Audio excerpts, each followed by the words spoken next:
Hello everyone, this is General History, and this is part 22 of our Ultimate General Civil War playthrough. We are in the midst of the Battle of Antietam, and we are trying to hold off the Union thrust here near the cornfield.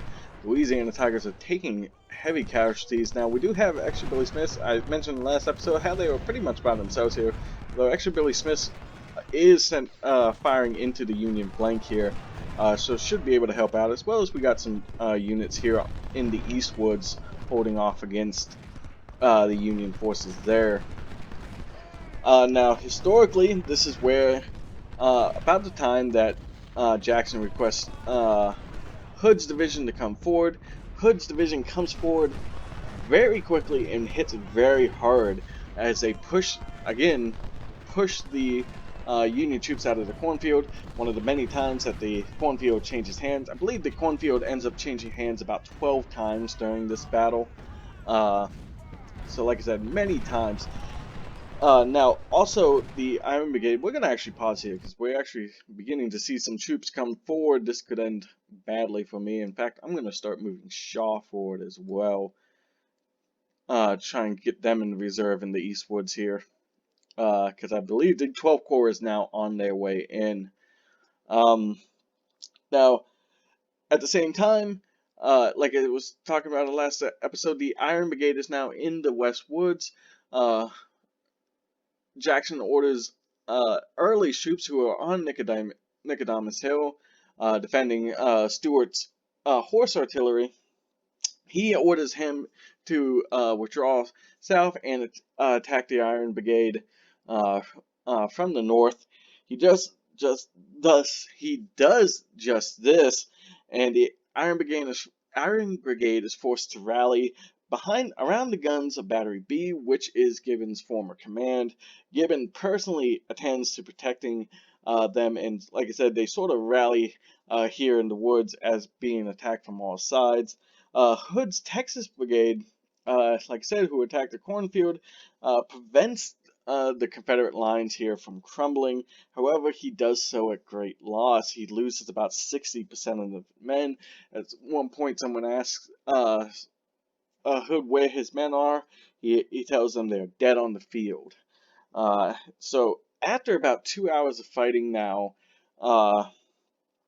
Hooker's Corps is now back to where they started, which is just north of the cornfield, just south of the North Woods. This is when Hooker now calls upon the 12th Corps to sort of come in and reinforce his men. Now, most of the 12th Corps were recruits. In fact, their leader, under the command of Mansfield himself, was pretty new to this. Now, Mansfield was I believe a 40-year Army veteran. However, he didn't really have the experience in leading large groups of men. And he had only taken command of the 12th Corps about... We're actually going to move to Texas Brigade. We're not going to send the Texas Brigade into the cornfield. That's going to take too long. Not to mention that they are holding pretty well. We are starting to get enveloped here by the now approaching 12th Corps. I'm assuming this is who it's supposed to be. I'm trying to look at some of the names. I believe this is supposed to be the 12th Corps. I don't believe this is supposed to be Sumner's 2nd Corps. I don't believe so. So yeah, we'll move to Texas Brigade sort of in reserve here to protect Cook's right. Don't let them, so they won't turn my flank. We'll also move Shaw into position behind the Texas Brigade. Like I said, most of the 12th Corps were recruits, and like I said, as was Mansfield himself. Mansfield would actually make a huge mistake here in the battle, where he misidentifies troops as his forces are moving forward.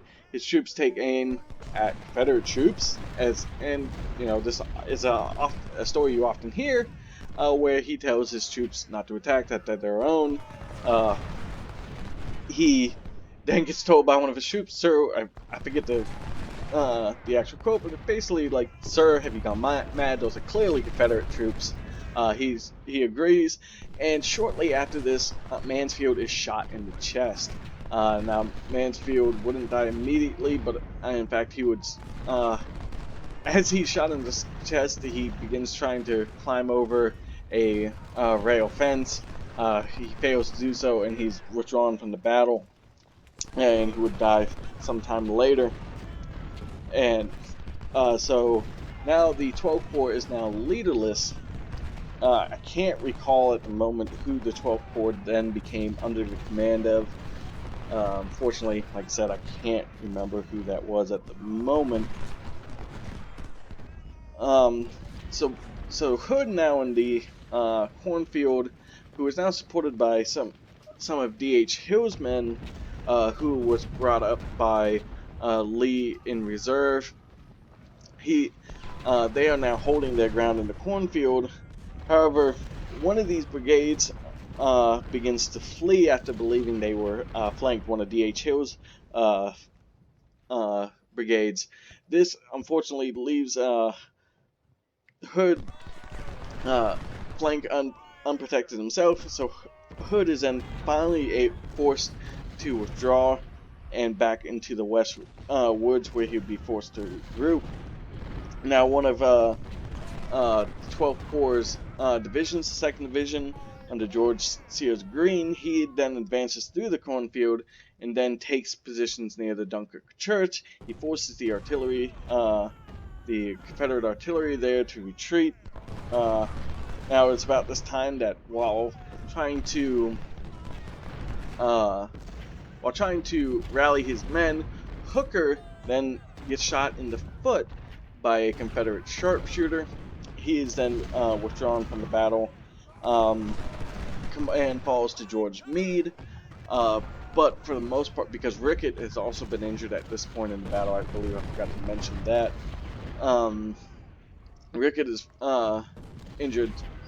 Command falls to Meade, but there is no major officer in charge of the field anymore, and because of this, reserves are slow to come forward. Green's men, who just took the Dunkirk Church, are then forced to retreat because they begin to come under fire from Confederate troops in the West Woods. And this is about the time that this should be about the time where the 2nd Corps gets told to advance.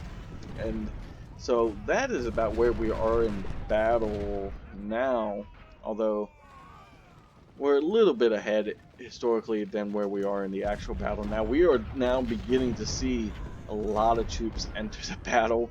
As you can see, we have now the full 12th Corps pretty much attacking, but we're holding our own pretty well.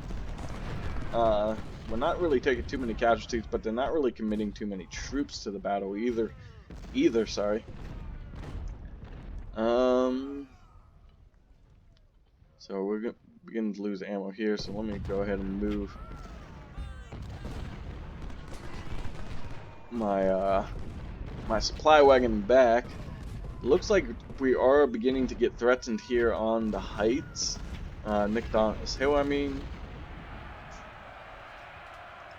Yeah, they are charging. We'll go ahead and advance to Stonewall Brigade. Run. Actually, yeah, run. Oh, and here we go. Pleasanton's cavalry is now moving across the middle bridge. Ooh, Wood is taking a lot of fire here. Let's go ahead and move Brian into reserve. Is he out of range? He is out of range. So they are trying. Pleasanton's cavalry, I forgot to mention, this is about the time where they do make an effort to cross the middle bridge here.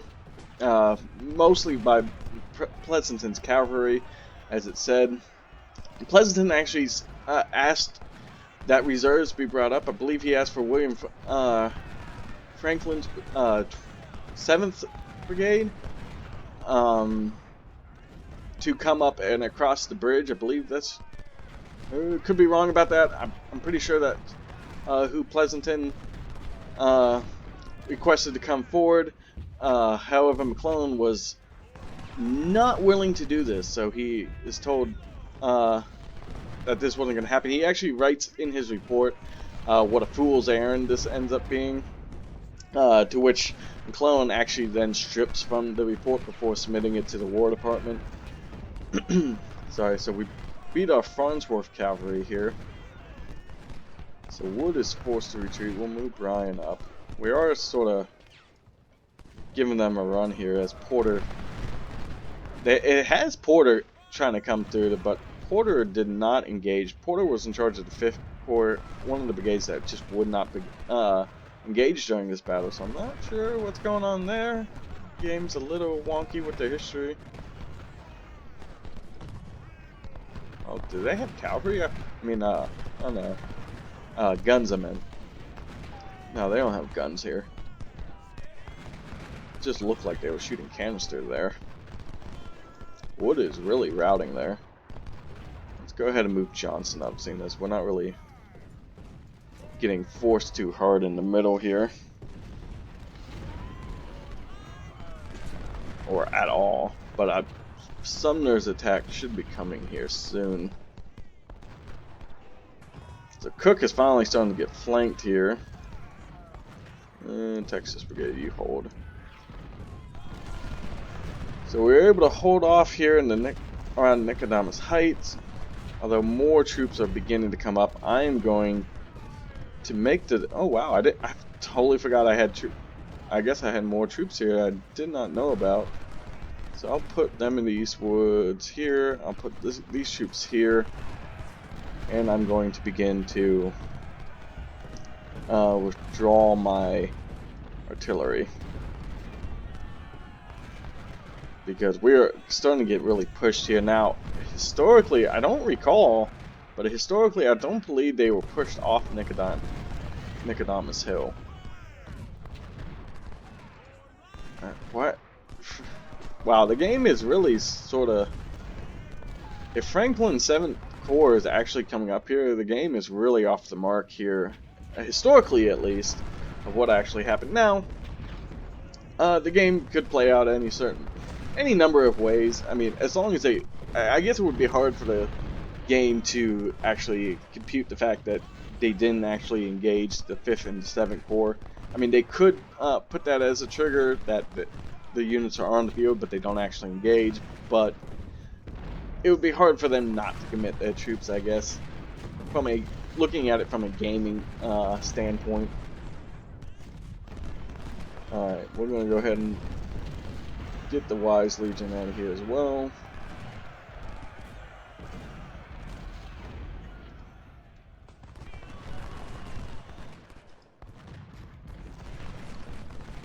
Sort of put them in the middle of these woods here. Just try and get their skirmishers to meet up with them.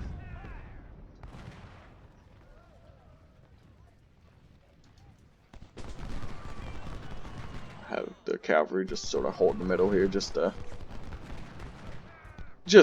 put them in the position there. We're still holding the East Woods just fine. They're really not pushing the cornfield. I'm actually surprised that the Louisiana Tigers didn't break. Slocum's division is now attacking. Okay, we'll see what happens here. Again, so we've pretty much broken them at the bridge. They are starting to move up some artillery, but by moving these troops, so this is a little gamey. I mean, I gotta admit, by putting troops right here at the bridge and really having no way for them to retreat, these units are spawning in, but they really have nowhere to retreat to, so they're just getting slaughtered. Really, it's kind of gamey. Oh well. Alright, so we'll go ahead and position these artillery batteries in the West Woods here. Alright, go ahead and order these guys to meet back up. That should put them at about 1,000 troops. So they took some heavy casualties there. They didn't really give it better than they got it, so I'm going to leave the lousy reg here on my extreme left just to make sure that nobody comes flanking around and down this road here.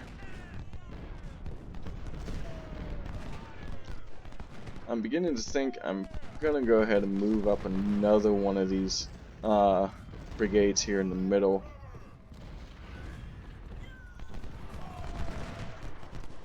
Got enough troops, because I really don't think we're gonna see too many more troops coming across this bridge. I could be wrong, but we're pretty much just dissolving any troops that come across here. Smith's division is now spotted, so they are just, we really are starting to just see a lot of men just pour in here.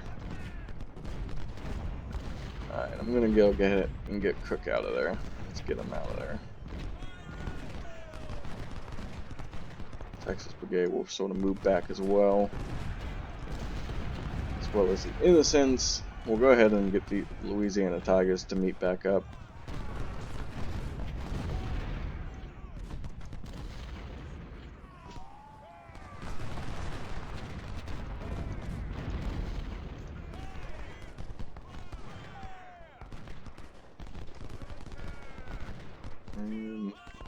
Pogue will sort of put right here. Sort of defend my extreme right. Alright, so I believe, so we do have Mansfield on the field. We have Franklin. I haven't seen Sumner, but let's go ahead and just start talking about Sumner. Now, Sumner has Second Corps. Sumner is finally told to advance. He spent most of the day at the Pry House, which was McClellan's headquarters, waiting for orders. He finally gets his orders to advance across and in support of Mansfield and Hooker. Now Sumner sends his force, one of his divisions under Sedgwick. He sends them through the East Woods and begins to move on the Confederate lines. He finds that he was very careless in the fact that he doesn't actually gain any sort of battlefield awareness. He just advances his troops forward. He doesn't reconnoiter any positions. He doesn't recon them, that is.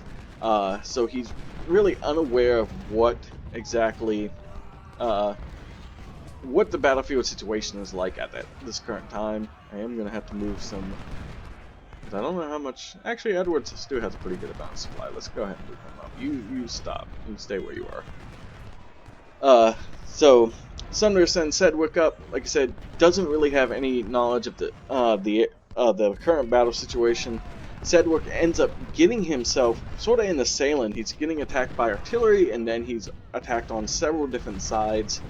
And his division, the goal of his division was to try and push these guys down south. At this point of the battle, Burnside is now beginning to get his orders to attack the southern route. So his Sumner's orders are to then sort of try and force these Confederates down south. Like I said, he's very aggressive in this task, but ends up getting Sedgwick totally enveloped. And Sedgwick takes about 2,000 casualties in a short amount of time, including Sedgwick, who ends up getting wounded, and his wound actually keeps him out of combat for, I believe, like a year. I believe Sedgwick wouldn't see combat again to Gettysburg. I could be wrong about that. May not even been Gettysburg.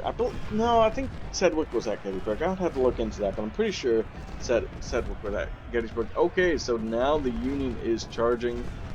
Let me make sure yeah, I'm pretty confident about my lines at the moment. I'm gonna go ahead and attach these skirmishers, get these skirmishers back with their main units, though.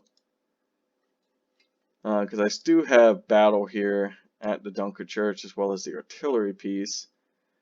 And let me go ahead and put Farrell in reserve, sort of right between the two, in case I need to move him forward. They're not really pushing down here, so I'm also going to move the Irish Brigade towards the Dunker Church as well, just for reserves, just until I could see what they're doing. And of course, they're still trying to cross this bridge where they're just getting slaughtered. Alright, so let's see. Let's see if that holds. Alright, let's go ahead. So yeah, Sedgwick takes over 2,000 casualties, and that's really when. Oh no, we lost Ken Lane. Lane's been with us for a long time, so that's unfortunate. I guess he hasn't. If he's part of my second corps, I don't. Maybe he hasn't been with me for that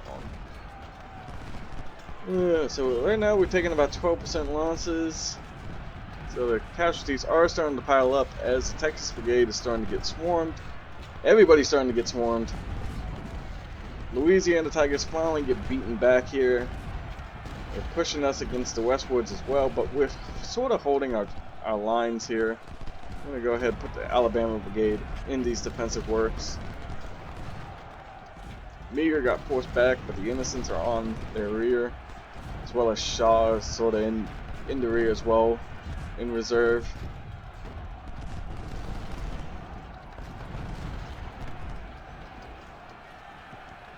I'm going to go ahead. Shoot. Irish Brigade, you rush up there. We are actually starting to get beaten back at the West Woods.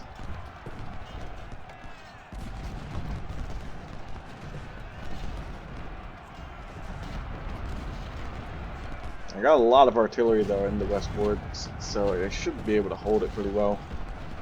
So here it is. This is the main assault, I would assume. If we can hold this off, I think we'll be fine here in the north. Now in the north, like I said, the battle sort of plays out in about 3 stages, with the northern assault being considered the morning phase. The midday phase is sort of this attack along the sunken road, and then finally let's go ahead and let's bring Pogue up. We'll leave Texas Brigade and Meager in reserve. We'll go ahead and move Meager into this position.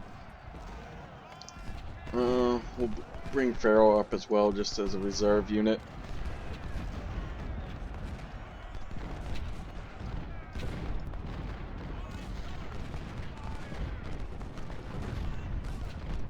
Alright. What happened to the Irish Brigade?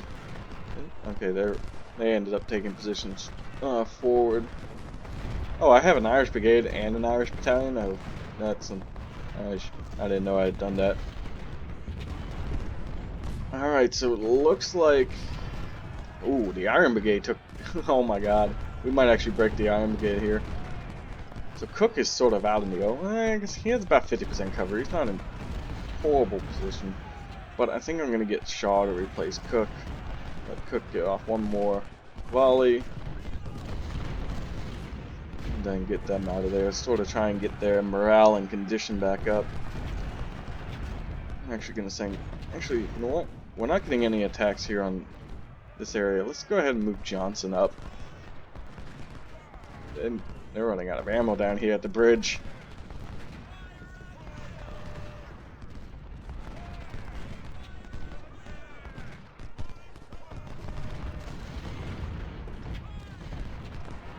We're gonna go ahead. We're gonna commit Farrell. We'll put Cook. I really don't know. He's actually been injured. We'll put him in reserve. So they launched another charge with Seymour across the cornfield. We're sort of repulsing them. There we go. They're routed.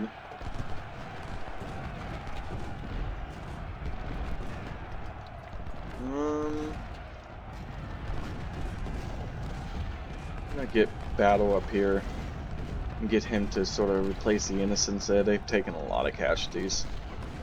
We'll get them out of there. Let's see if Forrest... See if we can get him in position to maybe threaten their artillery here. Looks like they have most of their troops up here.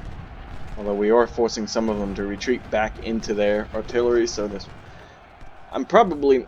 Forrest is expensive to sort of replace his troops. So if I don't have a very good position in which I could maybe do some damage to their artillery, I'm not going to take it. But if I could sort of do some damage and maybe relieve some of this pressure, then I'm going to take it. So, okay, so now we sort of don't even see any of the sunken road battles, so maybe I'll spend the next few minutes talking about that because we're moving right down to Burnside's Bridge. The blue coats launched their last attempt to break us. They seem to mobilize their force to pass this stone bridge. It's time to give a fight here. So this is actually going to be probably very difficult for me. Watch out for more Union infantry that can cross the river. The city of Sharpsburg must be defended, General, at all costs.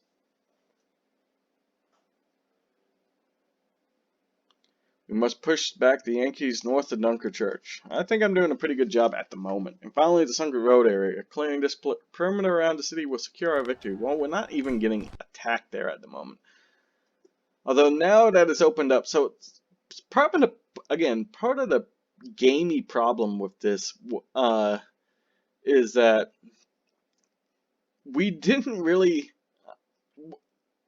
sorry, forces sort of attack, defending the middle bridge. Like I said, Pleasanton tried to, or did cross here, and he actually pushed back the forces there. A lot of the reason was because they had, the Union had artillery up on the heights here, and just raining down artillery fire. The Confederates here were under heavy artillery fire.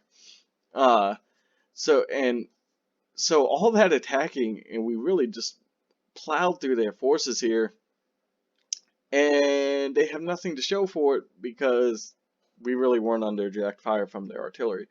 What I am going to do I have a long range gun in my second corps? Okay, yeah, let me go ahead and put a gun up here so I can start attacking their guns as well. In fact, let me go ahead and attack Barnes with that one. And the Richmond battery will attack Weed. Try and get some fire on them because I definitely don't want to cross. We'll go ahead and move Wood into this wood line here. See if maybe it'll be close enough to get some fire on it. Maybe, I don't know. I'm also gonna pull back Leonard for now. Try and get them out of range of their artillery. Alright, so we have, actually, we're running out of time, so let's go ahead and talk about what happened at the Sunker Road, seeing as it doesn't look like I'm going to actually have to fight here. So, at the Sunken Road, the Sunken Road, some of Sumner's second corps, which was moving, like I said, against the East Woods here, some of them got lost, basically. And that force was under William French. Like I said, he lost contact and headed south rather than to the northern end of the battle. Even though he could hear the battle raging there in the north, like I said, he begins moving his forces south. He then encountered skirmishers from D.H. Hill's divisions who were holding the Sunken Road. Now, eventually, he would get a orderly, I guess an orderly is the best way to put it, a courier from Sumner who then orders him to attack the Sunken Road. Now, the Sunken Road was the weakest point in the Confederate defense, however, in terms of manpower. However, in terms of defendable positions, the Sunken Road was one of the best. So French then launches several attacks against the main line, not just the skirmishers. Like I said, up to this point, he was just skirmishing with D.H. Hill's men. The first attack was quickly defeated. The second attack was also heavily battered, but they were able to manage to beat back a Confederate counterattack from D.H. Hill's troops. And then the third attack failed miserably against the Sunken Road.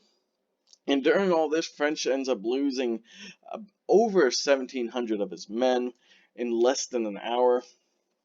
Now, Lee at this point then engages his final reserves to support DHL. And at the same time, this is about 10:30. At the same time, Israel Richardson's division arrives in support of French. Richardson is the last division in Sumner's corps. Richardson's first assault by the Irish Brigade ends up failing. However, it was the second assault that began to turn the tide here at the Sunken Road. Uh, the Confederates sort of at this point lacked the leadership at the Sunken Road.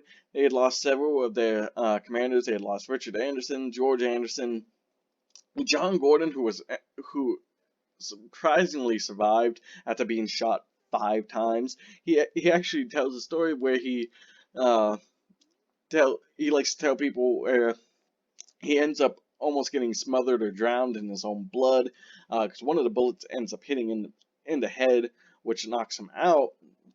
And he jokes that he would have been smothered or drowned in his own blood had it not been for uh, the hole uh, from the musket or the mini ball that pierced his hat, which allowed the blood to exit.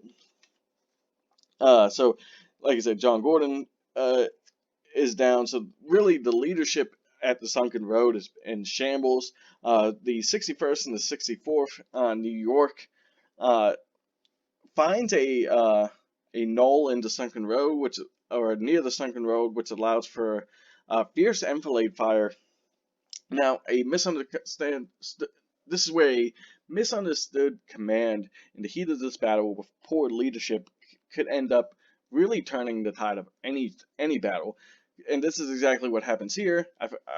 Can't I don't remember who the division commanders were. I believe actually I do. I think it was Rhodes at this point, who is now in command. He orders one of his brigades under I want to say it was Lightfoot to then turn and face these troops who had taken position in the knoll.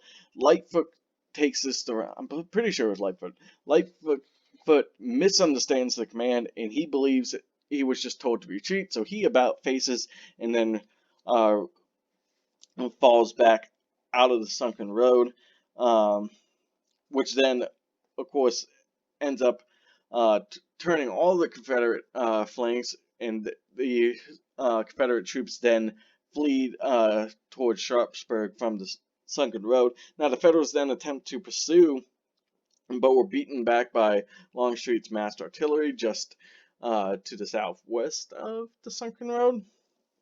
And then D.H. Hill actually he grabs a musket himself and personally leads a counterattack across the Union left flank.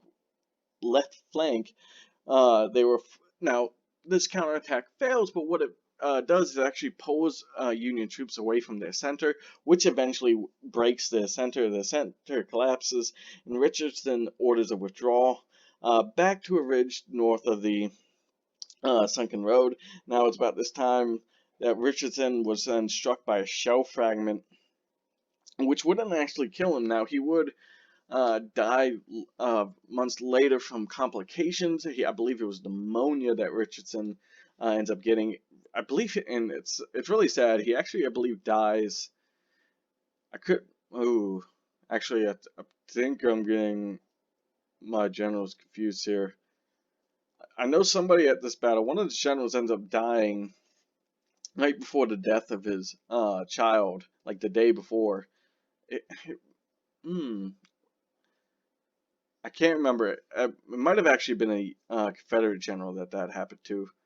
So don't take my word on that. But I know one of the generals. If you read the story, I'll have to look it up. Like I said, dies right the day before his child's birth. Uh, sorry. And then Winfield S. Scott Hancock, who would later rise to fame, he gets put in charge of Richardson's division. Personally by McClellan himself. If you watch the movie Gods and Generals, that's the one part of the movie in Gods and Generals that you actually see McClellan in the movie. But it's this change of command, and again, McClellan's poor battle plans that then leads to a shift in the momentum there in the middle, and the Union in the middle is no longer able to really gain the initiative back. Now, it was suggested that McClellan then send in Porter's corps, Porter's Fifth Corps, but Porter reminds McClellan, and McClellan actually toys with this idea, but Porter reminds McClellan that he is the last of his reserves, which isn't even true because he still has William Franklin, um, but that he is the last of his reserves, and if he puts him in and it fails, and everything could fail. And this is a moment where, uh, again, because McClellan believes he is outnumbered, he resorts back to this cautiousness, so he doesn't end up putting Porter in. Porter probably very easily could have broken the Confederate middle at this point. They were very weak there, and so by not committing these troops, it really ends the battle there in the middle. Now, the battle would then move on to its third phase, which, like I said, is going to be the Battle of Burnside Bridge, as it would famously become known as because of the intense fighting that takes place there. But we will talk about that in the next episode. Now, technically, historically, the battle here in the north would pretty much be over. Only minor skirmishing and a small counterattack. Lee ends up trying to do a counterattack here in the north to try and gain some of the initiative, but it sort of fails before it gets going. So really, at this point in the battle, after the sunken road, it's really up to this final position here in the south. But we will talk about that in the next episode. I feel like this is a good point to stop. So thank you all for watching. Like I said, we'll probably finish up the Battle of Antietam next time. So you all have a good one, and this is General History signing off. Bye bye.